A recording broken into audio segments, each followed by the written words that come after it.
नमस्ते हमारे प्यारे भाई। एसएससी सीपीओ के एग्जाम शुरू हो चुके हैं और हमारी तरफ से सभी प्यारे बच्चों को बेस्ट ऑफ लक। बढ़िया से मन को शांत करके मेरे प्यारे भाई आप पेपर देना। वहां पे एक जो है आपको अब नई समस्या का देखना है कि आपको 30 मिनट में ही गणित के 50 सवाल करने डुएबल हैं, लेकिन आपको स्पीड के चक्कर में अपनी एक्यूरेसी खराब नहीं करनी है। मैंने इस चैनल पे सीपीओ के लिए दो जो है भौकाली पेपर सॉल्व कराए थे और आपको सिखाया था कि कैसे 30 मिनट में 50 सवाल आप उड़ा सकते हो। आप अपने अंदर कॉन्फिडेंस बनाए रखें। तो भैया एक मैं आपको पेपर और करवा रहा हूं, भौकाली पेपर 3, जिसमें अर्थमेटिक एडवांस के कुल मिलाकर 50 सवाल है, जैसे पेपर में आएंगे, आ रहे हैं, आते रहे हैं। ठीक है दोस्त, तो मेरे साथ कॉपी पेन लेके बैठो और सॉल्व करने की कोशिश करो। आपको पेन से कॉपी पर कम लिखना है, दिमाग से ज्यादा सोचना है। ज्यादा से ज्यादा स्टेप्स दिमाग में करने की कोशिश करो, फटाफट फटाफट। यही लेवल रहेगा मेरे प्यारे भाई, बहुत टफ पेपर नहीं आएगा। तो करें शुरू, चले शुरू करते हैं। आ जाइए पहले सवाल से। यदि x माइनस 1/x 11 है तो x cube minus 1/x cube क्या आएगा मेरे भाई? k क्यूब प्लस 3 के फॉर्मूला होता है। तो 11 का क्यूब प्लस 3 इंटू 11, 1331 प्लस 33 कितना आ जाएगा? 1364। आजी, एक सर्कल एबीसी की साइड बीसी को पॉइंट पी पर टच करता है, साथ ही है एबी एसी को बढ़ाने पर पॉइंट क्यू आर पर टच करता है। ट्रायंगल एबीसी का पेरीमीटर 26.4 है, तो ए क्यू बनेगी टेंजेंट, इसकी लंबाई होगी 26.4 का आधा, 13.2। नहीं समझे होंगे। मान लीजिए मेरे दोस्तों ये एक ट्रायंगल है, एक सर्कल ट्रायंगल एबीसी की साइड बीसी को टच करता है और ए बी एसी को आगे बढ़ाने पर टच करता है। देखो हमने साइड एबी को आगे बढ़ाया, एसी को आगे बढ़ाया, ठीक है ना। और ये सर्कल है इस तरीके से, ये सर्कल है। देखो साइड बीसी को टच कर रहा है, एबी को आगे बढ़ाने पे कहां टच कर रहा है? पॉइंट क्यू पर। एसी को आगे बढ़ाने पे यहां टच कर रहा है पॉइंट आर पर। तो यहां ट्रायंगल एबीसी का जो पेरीमीटर होगा 26.4। ये वाला केस ध्यान रखिएगा। पॉइंट ए से देखो, ये जो टेंजेंट ए क्यू की लंबाई होगी वो ए आर की लंबाई होगी, तो ये क्या होगा? ए क्यू का दुगना होगा। तो ए क्यू की लंबाई 26.4 का आधा। समान कैपेसिटी के दो कंटेनर है, पहले में दूध पानी का रेशियो 3:1 है, दूसरे में 5:2। उन्हें मिला दिया जाए तो मिक्सचर में दूध पानी का रेशियो कितना हो जाएगा? बिल्कुल ठीक। देखिए दो कंटेनर है, पहले में मिल्क वाटर का रेशियो कितना है? 3:1, और दूसरे में कितना बच्चों? 5:2। अब यहां पे समान कैपेसिटी के पहले में टोटल मिक्सचर कितना है? 3:1 4, दूसरे में कितना है? 7। ये तो गलत बात है, सेम तो है ही नहीं। तो सेम करने के लिए क्रॉस मल्टीप्लाई, ऊपर 7 से गुणा करना पड़ेगा और नीचे 4 से। अब मिक्स कर दीजिए, मिल्क में मिल्क, पानी में पानी। 7 या 21, 4 पंजे 20, 21 और 20 41 रेशियो। वाटर कितना आ जाएगा? 7 1 कम 7, 4 दूनी 8, 7 8 15। फाइनल मिश्रण में मिल्क वाटर का रेशियो कितना आएगा? 41 15। यदि बेलन की त्रिज्या में 20% की कमी की जाए तो उसकी हाइट कितने % बढ़ाई जानी चाहिए कि बेलन का आयतन समान रहे? देखो सिलेंडर का वॉल्यूम क्या होता है बच्चों? पाई आर स्क्वायर एच। पाई तो कांस्टेंट है, वॉल्यूम डिपेंड करता है रेडियस के स्क्वायर गुणा हाइट पे। अब हमने रेडियस 20% कम कर दी, जिसकी फ्रैक्शन वैल्यू होती है 1/5। यानी कि रेडियस अगर पहले 5 थी तो 5 से 4 हो गई ना, तो रेडियस का स्क्वायर इस रेशियो में चेंज हुआ। आपको वॉल्यूम सेम रखना है तो हाइट बढ़ानी पड़ेगी। कितने % बढ़ानी है? आप देखो, दो संख्याओं की गुणा सेम है तो रिवर्स रेशियो में बदलेंगी। यानी कि हाइट अगर पहले 4 का स्क्वायर 16 थी तो हाइट बढ़ा के कितनी करनी पड़ेगी? 25। यानी कि हाइट को 16 से 25 करना पड़ेगा, 9/16 बढ़ाना पड़ेगा। 1/16 क्या होता है? 6.25%। तो 9/16 आ जाएगा जी इसका 9 गुना, यानी कि 56.25%। एकदम आसान सवाल है, कोई मुश्किल नहीं है। आगे चलेगा। एक व्यापारी वस्तु के अंकित मूल्य पर 10% छूट देता है, 15 वस्तु खरीदने पर 4 वस्तु फ्री देता है। पूरे ट्रांजैक्शन में 35% का प्रॉफिट होता है। यह मानते हुए कस्टमर 15 वस्तुओं के लिए पेमेंट करता है तो वस्तु का मार्क प्राइस कॉस्ट प्राइस से कितने % अधिक है? मार्कअप परसेंटेज पूछा है। देखिए सबसे पहले का आप एक सामान खरीद तो ये हो गया सीपी, फिर उसका मार्क प्राइस फिक्स कर तो ये हो गया मार्कअप। ठीक है, कितना डिस्काउंट दिया? 10%, यानी कि 1/10। 10 पे 1 का डिस्काउंट है, 10 का सामान 9 में। फिर क्या करता है शॉपकीपर? 15 वस्तु पर 4 वस्तु फ्री दे रहा है, यानी कि टोटल कितनी वस्तु दी? 19। 19 में से कितनी फ्री है? 4। तो 19 पे 4 का डिस्काउंट है तो 19 का सामान कितने में बिका? 15 में। ये आ गया। ओवरऑल प्रॉफिट कितना हुआ? 35%, जिसकी भिन्न में वैल्यू कितनी है? 7/, यानी कि अल्टीमेटली 20 का सामान बिका कितने में? 27 में बिका। ठीक है ना। तो मार्कअप परसेंटेज, डिस्काउंट परसेंटेज का सक्सेसिव, प्रॉफिट परसेंटेज, ये एक स्टेप का सवाल हो गया। 10 से 20 तो कट गया 2 बार है जी। और 27 से 15 निम्न 135 5 बार, बोलो। तो यहां से एमपी से सीपी का रेशियो कितना आ गया, जल्दी बताइए। एमपी सीपी का रेशियो 5 नीचे 10, ये 19 ऊपर, यानी कि 19/10, यानी कि सीपी 10 है तो मार्क प्राइस 19 है, यानी कि कितना ज्यादा है, 90% ज्यादा हो गया, ठीक है ना। Option number D. एक आदमी दो वस्तुएं 5,000 रुपए प्रति वस्तु की दर से बेचता, कुल मिलाकर उसे ना तो कोई हानि होती है ना ही कोई लाभ। एक वस्तु 16:2/3% लॉस पर बेचेगी, दूसरी वस्तु कितने लाभ पर बेचेगी। देखो एक आदमी ने दो वस्तु बेची 5,000 रुपी ईच, यानी कि दोनों को सेम सेलिंग प्राइस पर बेचा गया है। पूरे ट्रांजेक्शन में ना प्रॉफिट हुआ ना लॉस हुआ, ठीक है ना बच्चों।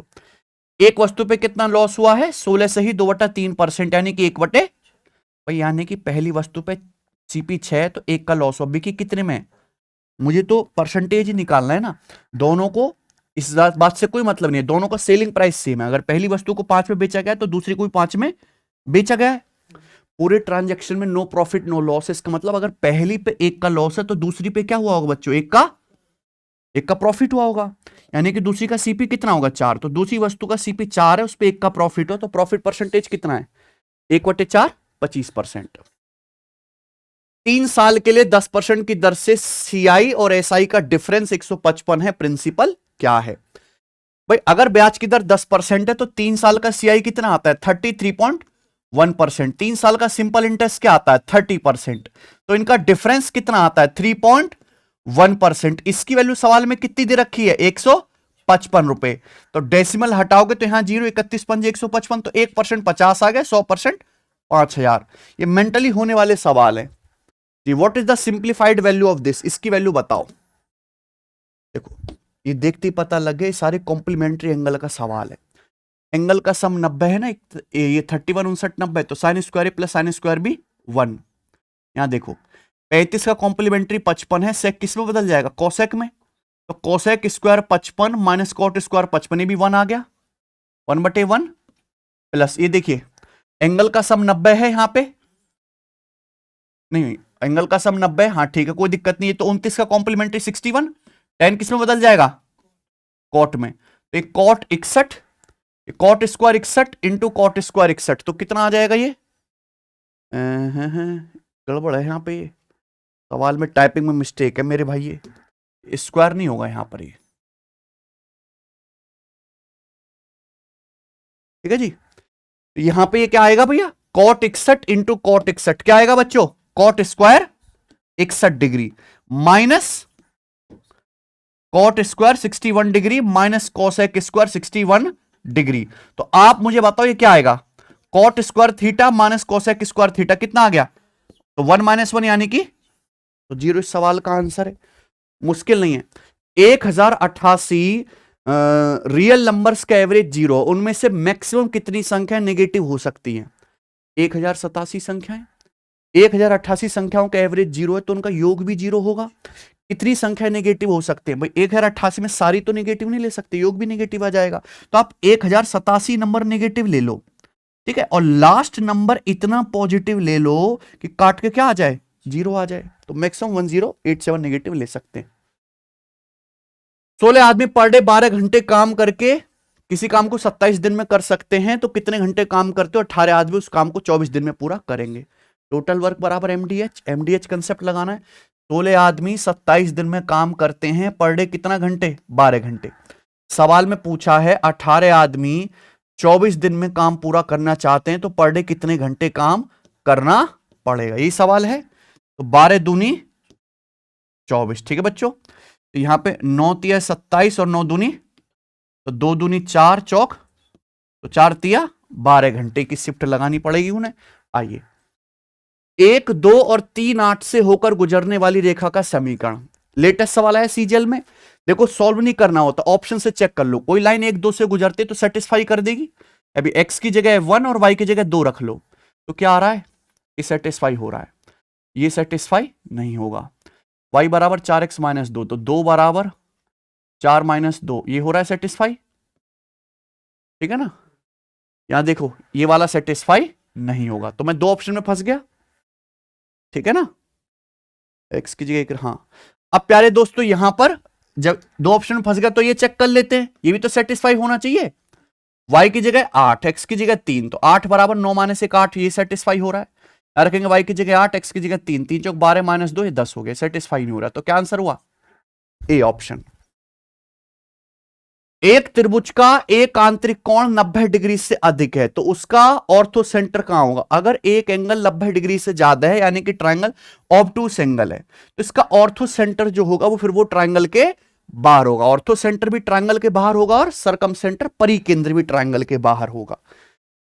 7,000 रुपए पर 1 साल 8 महीने के लिए 9% की दर से कंपाउंड इंटरेस्ट ज्ञात कीजिए। देखो भैया, से आपको निकालना है, समय कितना है? 1 साल, ब्याज की दर कितनी है?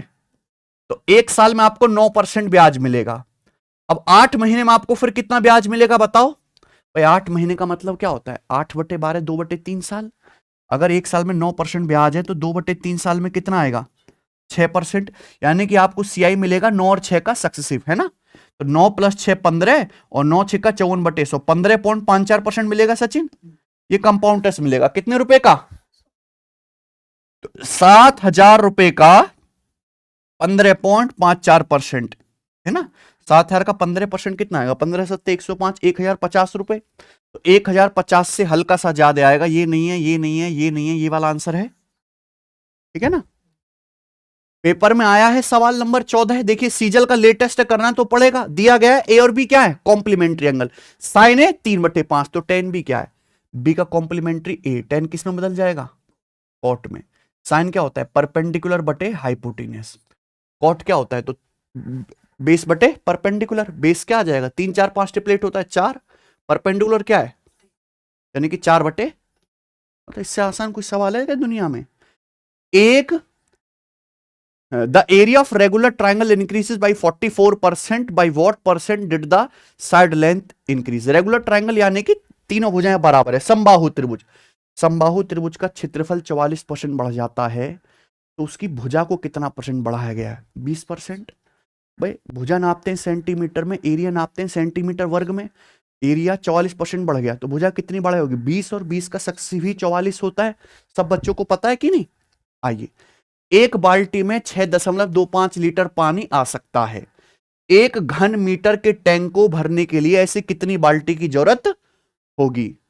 ठीक है, देखो 1 मीटर क्यूब या 1 घन मीटर का मतलब होता है 1000 लीटर। है सचिन? 1000 लीटर होता है। एक बाल्टी में कितना पानी आ सकता है? 6.25 लीटर पानी आ सकता है एक बाल्टी में। तो 1000 लीटर पानी के लिए कितनी बाल्टी चाहिए? इसको 6.25 से डिवाइड कर देंगे, आ जाएगा बच्चों। आप बोलोगे हाँ जी सर, ठीक है ना? 625 का 8 गुना मेरे दोस्तों 5,000 होता है। 625 का 16 गुना 10,000 होता है। ठीक है ना? तो यानी कि 160 बार जाएगा ये। समझ में आई बात? सिंपल सी बात है। आइए, 4x + 5y = 20 का क्या बताना है? y intercept. y इंटरसेप्ट बताना है तो x को क्या कर देंगे? 0। तो 5y = 20, y कितना आ जाएगा? आओ, ट्रायंगल एबीसी में मीडियन ADBECF केंद्रक G पर काटती हैं। त्रिभुज का एरिया 60 है तो त्रिभुज GBC का एरिया क्या है? ठीक भाई, जैसे मान लीजिए कि ये ट्रायंगल है ABC। अब मीडियन कहां काटती है? सेंट्रॉइड G पर। जहां काटेंगे वही तो केंद्रक होगा। अगर आपसे क्या पूछा GBC का एरिया, एक बात बताऊं, ये G क्या है? सेंट्रॉइड। अगर सेंट्रॉइड से आप तीनों वर्टेक्स को मिलाएंगे तो 3 त्रिभुज बनेंगे। तीनों का एरिया क्या होता है? बराबर होता है। आपसे क्या पूछा है? GBC वाला एरिया पूछा है। क्या होगा? पूरे ट्राइंगल का 1/3, यानी कि 60 का 1/3 20 centimetre square. Cot A = x + 1/x है तो पूछा है कोसेक स्क्वायर ए। लेटेस्ट सवाल आया सीजल का। कोसेक स्क्वायर ए क्या होता है? 1 + कॉट स्क्वायर ए। तो 1 + कॉट स्क्वायर इसका स्क्वायर कर दो भाई। x + 1/x का स्क्वायर क्या होता है? x square + 1/x square plus, तो ये x square + 1/x square plus 3 आ गया, है ना? 1 और 2 3। कौन सी संख्या परिमेय संख्या है और शांत दशमलव दोनों है? यानी कि रैशनल नंबर और टर्मिनेटिंग डेसिमल, है ना? 1/3.3333 नॉन टर्मिनेटिंग, ये आ जाएगा। 0.8 टर्मिनेटिंग डेसिमल है और रैशनल नंबर भी है। ये दोनों √3 और पाई इरेशनल है। भुजा की लंबाई a वाले समबाहु त्रिभुज में परित्रज्या अंतःत्रिज्या का अनुपात। अगर एक इक्विलेटरल ट्राइंगल है तो उसकी सरकम रेडियस और इन रेडियस का रेशियो क्या होता है? याद कर लीजिए, 2/2 रेशियो 1 होता है। Option number A. आइए, x बराबर 999, y बराबर 1000, z बराबर 1001। तो आपसे पूछा है, देखो पहली बात तो x cube plus y cube plus z cube minus 3xyz but x plus y plus z क्या आएगा, सब बच्चों को पता है ये होएगा भैया formula x square plus y square plus z square minus x y minus y z minus z x. Formula याद है आप लोगों को? अब देखो यहां एक्स वाई जेड की वैल्यू तो हम रखेंगे नहीं, हालांकि यूनिट डिजिट निकाल सकते हो, पर ये देखो संख्याएं के अर्थमेटिक प्रोग्रेशन में एक एक का गैप है, 1 1 का गैप है ना, तो डायरेक्ट ट्रिक होता है थ्राइस ऑफ कॉमन डिफरेंस 1 का स्क्वायर, यानी कि 3 एकम। केंद्र O वाले एक PT is a tangent at the point R on a circle with centre O. SQ is diameter which when produced meets the tangent PT at P. Angle SPT 32। तो भैया इसके तो डायग्राम बनाना पड़ेगा, है ना। मान लो सर्कल है और SQ डायमीटर है जो आगे बढ़ाने पे टेंजेंट PT को मिल रहा है P पे। तो मान लीजिए मेरे भाई ये क्या है, सर्कल की एक टेंजेंट है, ठीक है सचिन, और ये हो गया डायमीटर जो मैंने आगे बढ़ाया यहां मिल गया पॉइंट P पर, ठीक है ना। डायमीटर SQ को आगे बढ़ाने पर टेंजेंट को पॉइंट P पर मिलता है। सवाल के अकॉर्डिंग PT जो है एक टेंजेंट है पॉइंट R पर, है ना। तो ये PT लाइन हो गई जो सर्कल की कहां पर टेंजेंट है, पॉइंट R पर टेंजेंट है, ठीक है ना। एंगल SPT 32 डिग्री, तो ये वाला एंगल SPT है ना, ये कितने डिग्री का है, 32 डिग्री का। तो आपसे पूछा क्या, QRP, यानी कि ये वाला एंगल पूछा है भैया, QRP बताओ क्या आएगा भाई। ये डायमीटर है तो सर्कल का सेंटर O इसी लाइन पर होगा, आप बोलोगे हाँ जी सर। तो आप इसको मिलाएंगे, ये क्या है, टेंजेंट रेडियस के बीच में कितने डिग्री का कोण, ये तो 90 है, 32 तो कितना बचा फिर, ये 58 ही बचा ना, 58 डिग्री का बचा। आपको कौन सा एंगल निकालना है भाई, ये वाला। तो हालांकि बहुत सारे तरीके हैं सवाल को करने के, ये टेंजेंट और कॉर्ड के बीच में बना एंगल है।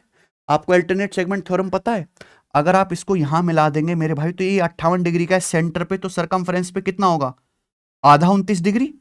भाई इस आर्क से सेंटर पे 58 है तो परिधि पे आधा 29, अगर ये 29 डिग्री का एंगल है तो ये एंगल भी कितने डिग्री का होगा, 29 डिग्री का ही होगा।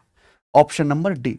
सबको पता है कि सर्कल है, ये है टेंजेंट, ये है कॉर्ड, तो टेंजेंट कॉर्ड के बीच में एंगल थीटा, तो अल्टरनेट सेगमेंट में बना एंगल ये भी थीटा, अल्टरनेट सेगमेंट थ्योरम। ये बढ़िया सवाल है बच्चों। किसी सर्कल की रेडियस में 11% की कमी होती है तो एरिया में कितने परसेंट की कमी आएगी। देखिए सर्कल का एरिया जो होता है वो होता है पाई आर स्क्वायर, यानी कि रेडियस के स्क्वायर पे डिपेंड करता है। रेडियस 11% कम हो गई तो एरिया क्या आएगा, -11 का 2 बार सक्सेसिव, -11 और -11 गुणा -11 121/100, यानी कि 1.21। तो -22 और 1.21 देखो कितना आ जाएगा, पहला ऑप्शन 20.79% कम हो जाएगा।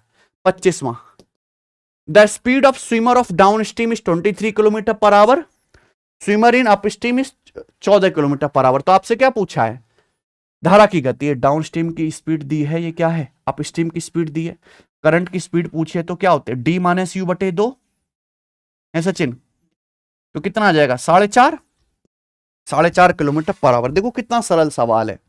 आगे देखेंगे 26वां, देखो HPCL के पेपर का सवाल है, the difference between the simple interest and compound interest compounded annually on a certain sum of money for 2 years से 15% per annum is 873, find the sum. 15% ब्याज की दर से 2 साल की CISI का डिफरेंस कितना आएगा, 15 का स्क्वायर बटे 100%, ये डायरेक्ट कंसेप्ट है ना, 225/100, यानी कि कितना आ गया बच्चों, 2.25% आ गया। अब आपको 2 साल के CISI का डिफरेंस दिया है ना, तो पहले इसको आसान कर लेते हैं। 2.25% क्या होता है, 2.25 का मतलब 9/4 है भैया, परसेंट मतलब बटे 100, यानी कि 9/400। तो अगर आपका प्रिंसिपल 400 है तो 2 साल के CISI का डिफरेंस कितना आएगा, 9 यूनिट। यहां पे डिफरेंस दिया कितना है, 7 3 10 8 8, एक कट गया बेटा, 9 9 81 और 6 9 7 97 गुना। तो 400 की वैल्यू प्रिंसिपल ही तो पूछा है, 97 गुना कितना आ जाएगी भैया, 36 और 2800 है ना, तो कितना आ जाएगा 800, ठीक है। आगे चलते हैं। ए की इनकम बी की इनकम का रेशियो 3:5 है। ए का खर्चा उसकी इनकम का 7/12 है, बी का खर्चा उसकी इनकम का 8/15 है। खर्चों का डिफरेंस ₹14,300 तो क्या पूछा है आपसे? ए की आय। देखो यहां ए और बी की इनकम का रेशियो दिया है और सवाल में खर्चों का डिफरेंस दिया है, तो खर्चों का डिफरेंस आसान निकलना चाहिए ना।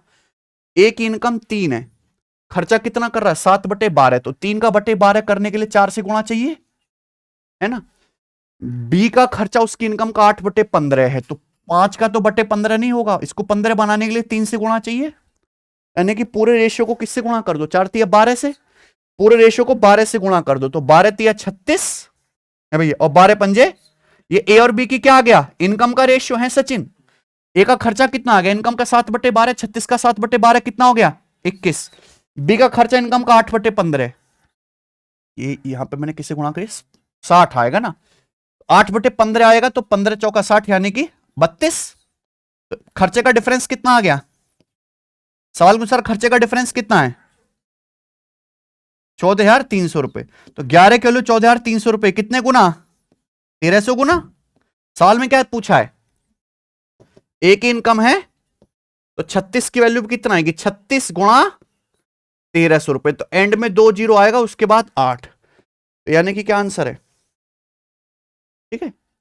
राहुल के पास 12 केले हैं, उनमें से एक्स को 20% प्रॉफिट पर, बाकी को 20% लॉस पर बेचता है, कुल पर 10% का लाभ होता है, एक्स का मान ज्ञात कीजिए। तो एलिगेशन का सवाल है, 12 किलो में से एक्स किलो उसने बेच दिए 20% के प्रॉफिट पर, बाकी बेचा 20% लॉस पर, कुल यानी कि सारे किलो पर मिलाकर 10% का प्रॉफिट हुआ। तो क्या आएगा मेरे भाई? 10 - 20 और 20 - 10, तो रेशियो कितना आ गया? 3:1, यानी कि टोटल कितने केले हैं? 4। 4 की वैल्यू टोटल कितने केले हैं? 3 गुना, तो यानी कि एक्स की वैल्यू यही तो है, 3 की वैल्यू 3 गुना 9 केले। कौन सा है जी? D option. Sine theta plus cosec theta 2, तो ये आपसे पूछा, बड़ा बेसिक सवाल। साइन थीटा प्लस कोसेक का मतलब 1/sin ही होता है, लेकिन साइन थीटा क्या आ गया? 1, 1 + 1 2 होता है, तो 1 की कितनी पावर करो? 1, 1 + 1, इस सवाल का आंसर भी 2। किसी आदमी ने 2 वस्तु खरीदी जिनमें प्रत्येक की कीमत 2650 थी, यानी कि 2 वस्तु खरीदी सेम सीपी पर, बोला है ना, प्रत्येक की कीमत सेम थी। एक वस्तु को 10% प्रॉफिट पर, दूसरी को 5% प्रॉफिट पर बेच दिया, कुल कितने % का प्रॉफिट कमाया? देखो 2 वस्तु सेम दाम पर खरीदी हैं, एक को बेचा 10% प्रॉफिट पर, दूसरे को 5% प्रॉफिट पर, तो ओवरऑल प्रॉफिट होगा इन दोनों का एवरेज, क्योंकि सीपी सेम है, यानी कि 7.5%। ए और बी किसी काम को 15-10 दिन में कर सकते हैं। एक काम को 75,000 में पूरा करने का उन्हें ठेका मिला। कॉन्ट्रैक्ट ठेके की राशि में ए का हिस्सा क्या होगा? तो भैया दोनों साथ में काम कर रहे हैं, तो पैसा बांटा जाएगा एफिशिएंसी के रेशियो में। ए कितने दिन में काम करता है? 15 दिन में, बी 10 दिन में। तो टाइम का रेशियो क्या है किसी काम को करने में? 3:2। तो ए और बी की एफिशिएंसी का रेशियो क्या आएगा? 2 रेशियो, यानी कि पैसा इसी रेशियो में बांटा जाएगा। टोटल कितना हुआ? तो यहां पे टोटल कॉन्ट्रैक्ट कितने का है? 75,000 का, तो 5 के लिए 75,000 कितने गुना? 15 गुना। तो ए की वैल्यू भी 2 का 15 गुना कितना आ जाएगा? 30,000। बताइए 20 भुजाओं वाले बहुभुज के सभी आंतरिक कोणों का योग क्या होगा? सम ऑफ इंटीरियर एंगल क्या होता है? n - 2 गुणा 180 है भी, यहां पे क्या आ जाएगा फॉर्मूला? 20 - 2 गुणा 180 डिग्री, यानी कि 18 गुणा 180 कितना? 3240 डिग्री। 12% प्रतिवर्ष चक्रवृद्धि ब्याज पर निवेश की गई राशि जो वार्षिक रूप से संयोजित होती है 2 साल में 3136 रुपए हो जाती है। इन्वेस्ट की गई राशि का 140% क्या? 140% 14 में क्या आता है? 7। 7 का मल्टीपल, यह आंसर आ जाएगा। कुछ करने की जरूरत नहीं है। आइए, एक कोण इस प्रकार है कि उसके बेस का एरिया उसके लिटिल सरफेस एरिया के बराबर है, रेडियस आर है, तो स्लैंटाइट एल बताइए। देखो कोण का बेस क्या होता है? सर्कल। सर्कल का एरिया क्या हुआ? सर्कल का area πr², little surface area के बराबर है। कोण का लिटिल सरफेस एरिया होता है πrl। पाई से पाई कट गया, एक आर से ये आर कट गया, तो एल बराबर आर ही आ गया। ठीक है ना। चलिए, अतः एक काम को उतने ही समय में कर सकता है जितने समय में बबन और चेतन मिलकर उसे कर सकते हैं। अतर बबन मिलकर 10 दिन में, चेतन अकेले 50 दिन में कर सकता है, तो बबन अकेले उस काम को कितने दिन में कर सकता है? बढ़िया सवाल है। देखो अतर एक काम को उतने समय में ही कर सकता है जितने समय में बबन और चेतन मिलकर कर सकते हैं, यानी कि अतर की एफिशिएंसी 1 है तो बबन चेतन की भी 1 है, एफिशिएंसी सेम है। आगे अतहर और बबन मिलकर करते हैं काम 10 दिन में, चेतन अकेले उस काम को करता है, चेतन को सी मान लेते हैं 50 दिन में। तो किसी काम को करने में जो टाइम लेते हैं, टाइम का रेशियो 10-50 है, यानी कि 1:5। तो एफिशिएंसी का रेशियो उल्टा आएगा, 5/1 ई आ गया। तो यहां ये दो अलग अलग रेशियो बैलेंस करना है। अतहर प्लस बबन प्लस चेतन 6 हो रहा है, यहां 2 हो रहा है, तो यहां भी 6 बनाने के लिए 3 से कर लेते हैं ऊपर नीचे गुणा। ठीक है, देखिए टोटल 6 हो गया। अब आप निकाल लो यहां पे टोटल वर्क। जैसे चेतन की एफिशिएंसी यहां पे कितनी है, 1। चेतन अकेले काम कितने दिन में करता है, 50 दिन में। ये टोटल वर्क आ गया, कहीं से भी निकालो ना। चेतन अकेले 50 दिन में करता है, चेतन की एफिशिएंसी 1 है, 50 दिन में करेगा 50 से गुणा। तो पूछा बबन अकेले उस काम को कितने दिन में करेगा। देखो चेतन की एफिशिएंसी 1 है, बबन प्लस चेतन की 3 है, तो बबन की 2 आ जाएगी। तो बबन ये काम करेगा 2 एफिशिएंसी के साथ, यानी कि कितने दिन में बेटे, 25 दिन में। इतना सरल सवाल। एक किताब की दुकान विज्ञापन देती है, 4 किताब खरीदें, 5वीं किताब 50% छूट पर पाएं। ईच किताब के एमआरपी 480 रुपए है, सभी किताब की कीमत सेम है, तो ग्राहकों को कुल खरीदारी पर मिलने वाला इफेक्टिव डिस्काउंट क्या है। इफेक्टिव डिस्काउंट देखो, जब आपसे परसेंटेज ही पूछा है तो इसकी कोई जरूरत नहीं होती। क्या ऑफर चल रहा है, 4 किताब खरीदो, 5वीं पर 50% छूट पाओ। 50% का मतलब होता है 1/2। तो भैया मैंने मान लिया कि हर किताब की जो कीमत है 2 है, हर किताब की मैंने कीमत 2 मान ली। तो आप ये देखो दुकानदार ने टोटल कितनी किताब दी, 5 किताब। 5 किताबों की कीमत कितनी है, एक किताब की 2, 5 किताब की 10। 4 का पूरा पैसा लिया, 5वीं किताब की कीमत 2 है, 2 पे 50% छूट दी, यानी कि 2 पे 1 की छूट दी। तो डिस्काउंट कितना हो गया, 10 पे 1 का, यानी कि 10% है। ये बढ़िया सवाल है, ये देखो अच्छी लैंग्वेज है। किसी प्रिज्म का लिटल सरफेस एरिया 240 है, हाइट इसकी है 8, तो आपसे पूछा है बेस का पेरीमीटर। प्रिज्म का लिटल सरफेस एरिया क्या होता है, प्रिज्म का लिटल सरफेस एरिया होता है perimeter of base into height. 8 से 240 30 बार कट जाएगा, तो प्रिज्म का पेरीमीटर आ गया 30 सेंटीमीटर जी। साइन एक्स बराबर कॉस 2x माइनस 10 डिग्री, तो एक्स का मान बताओ। साइन ए बराबर कॉस भी है, तो एंगल का सब 90 है, इनको जोड़ के 90 कर दीजिए। तो x प्लस 2x 3x बराबर क्या आ जाएगा मेरे भाई, यहां पर 100 डिग्री बनना चाहिए। तो x की वैल्यू क्या आएगा, 33.33 डिग्री। दो एंगल कॉम्प्लीमेंट्री हैं, एक एंगल का माप दूसरे एंगल के 3 गुने से 10 डिग्री ज्यादा है। तो आपसे पूछा छोटे एंगल का माप बताइए। देखो मैंने मान लिया कि भाई एक एंगल थीटा है, तो बोला एक एंगल की वैल्यू दूसरे एंगल के 3 गुने से कितना, 10 डिग्री ज्यादा है। तो पहला एंगल आ गया। दो एंगल अगर यहां पे कॉम्प्लीमेंट्री है, तो कॉम्प्लीमेंट्री एंगल का सम कितना होता है प्यारे दोस्तों, 90 डिग्री होता है। तो यहां पे 4 थीटा बराबर 80, तो थीटा की वैल्यू 20 डिग्री आ गई। तो छोटा एंगल थीटा की वैल्यू 20 डिग्री ही है, और यही आंसर हो जाएगा। ठीक है ना।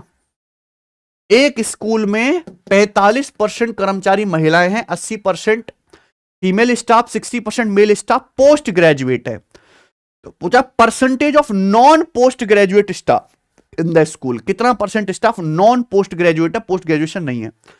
45% फीमेल हैं। मान लो जैसे 100 लोग हैं, तो 100 में से फीमेल 45%, 45 हैं, तो बाकी का 55 क्या है, मेल है। यही बात हुई है ना। अब हम बात करते हैं यहां पे पोस्ट ग्रेजुएट की। तो पोस्ट ग्रेजुएट कितना हुआ, 80% महिला, तो 45 का 80% आ गया जी 36। 60% मेल, तो 55 का 60% कितना आ जाएगा, 33। तो यानी कि 36 प्लस 33 आ जाएगा जी आपका 69। तो 100 में से 69 ऐसे हैं टोटल ऑफिस में जो पोस्ट ग्रेजुएट है, तो घटाओ 100 में से 69 घटाएंगे, तो बाकी का 30% पोस्ट ग्रेजुएट नहीं है।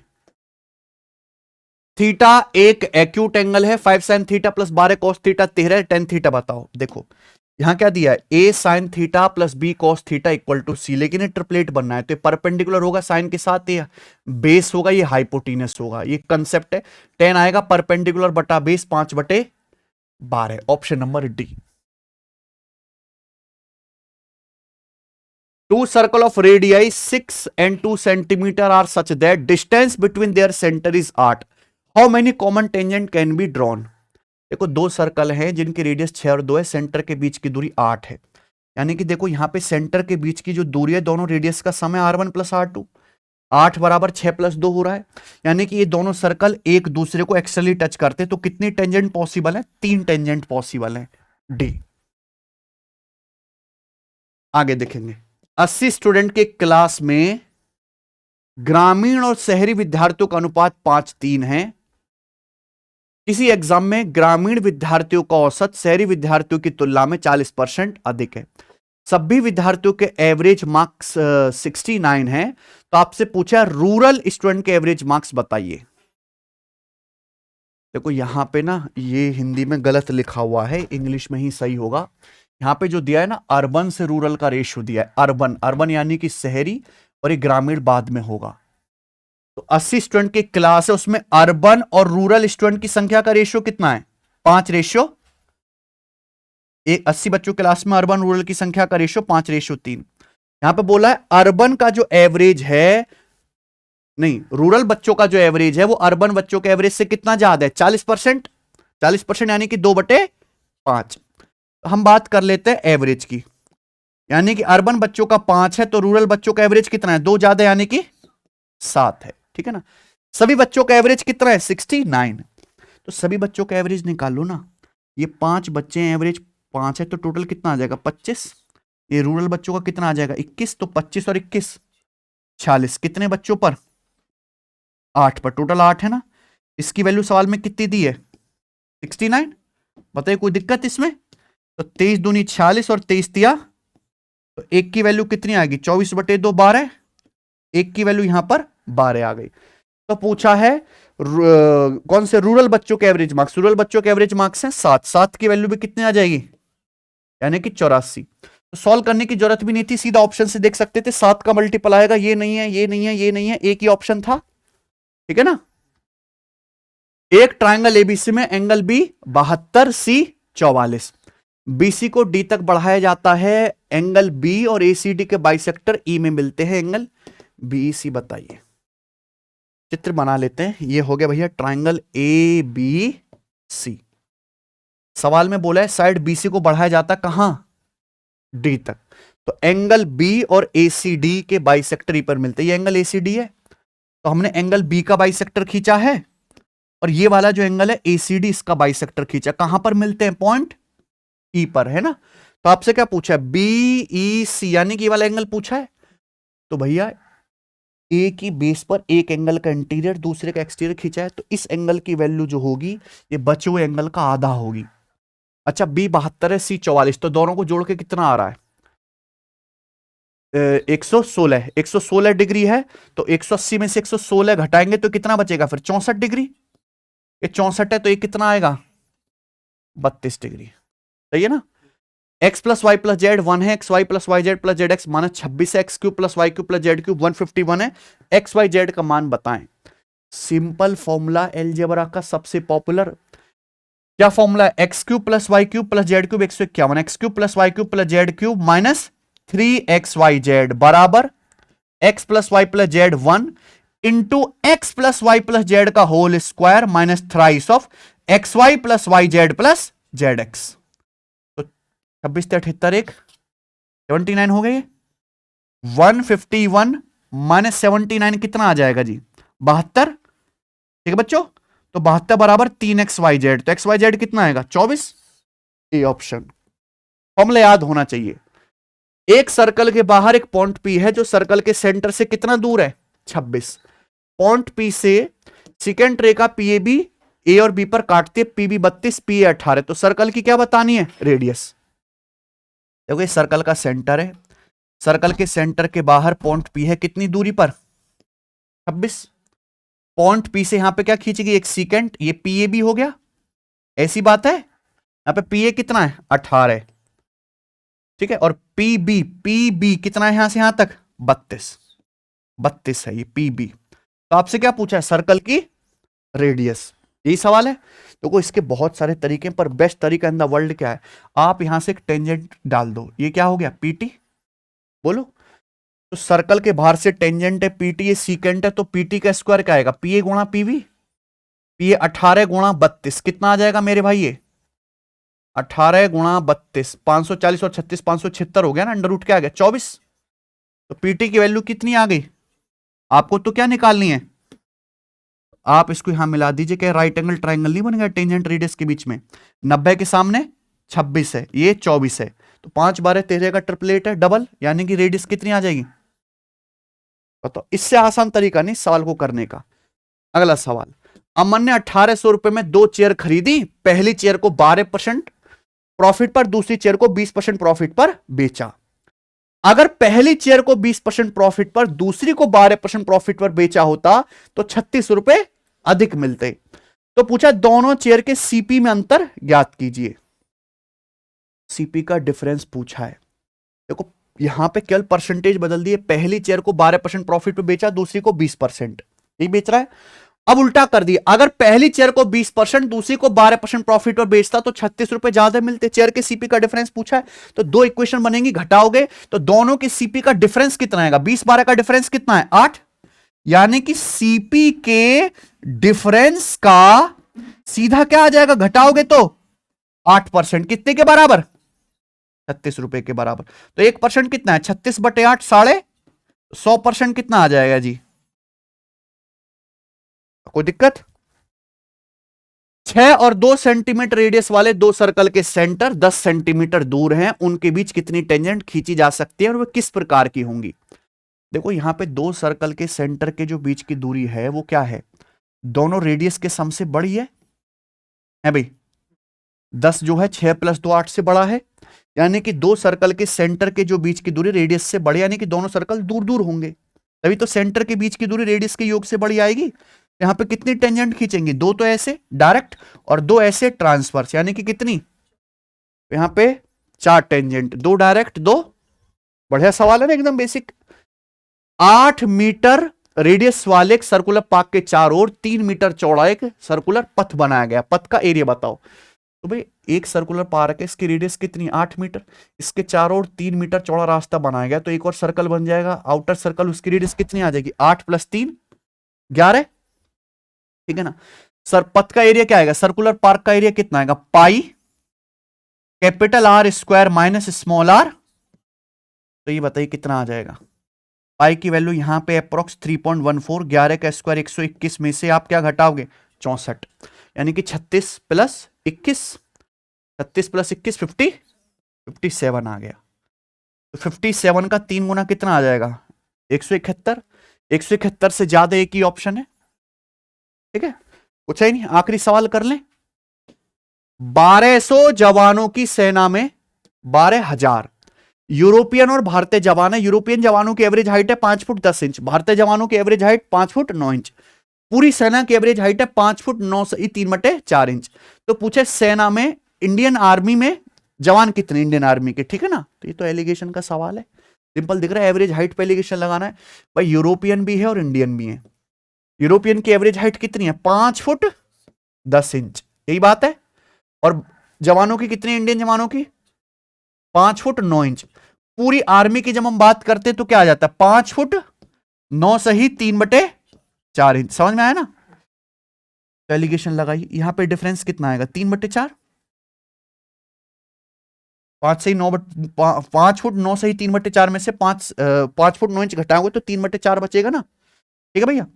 और ये घटाओगे तो कितना आएगा भैया, अब ये वाली वैल्यू ज्यादा है, 5 फुट 9 घट जाएगा है भाई, तो 1 - 3/4 1/4, यानी कि रेशो कितना आएगा 3:1, यानी कि टोटल जवान कितने, टोटल जवान है 4, 4 की वैल्यू कितने सवाल में 12,000, तो इंडियन कितना 4 की वैल्यू 12,000, 1 की वैल्यू 3,000, ये आंसर है, ठीक है बच्चों खत्म। ये है भैया आपका आखिरी सवाल, मैंने एक और डाल दिया, ये आपका होमवर्क है, कमेंट करके मुझे आंसर बताइएगा।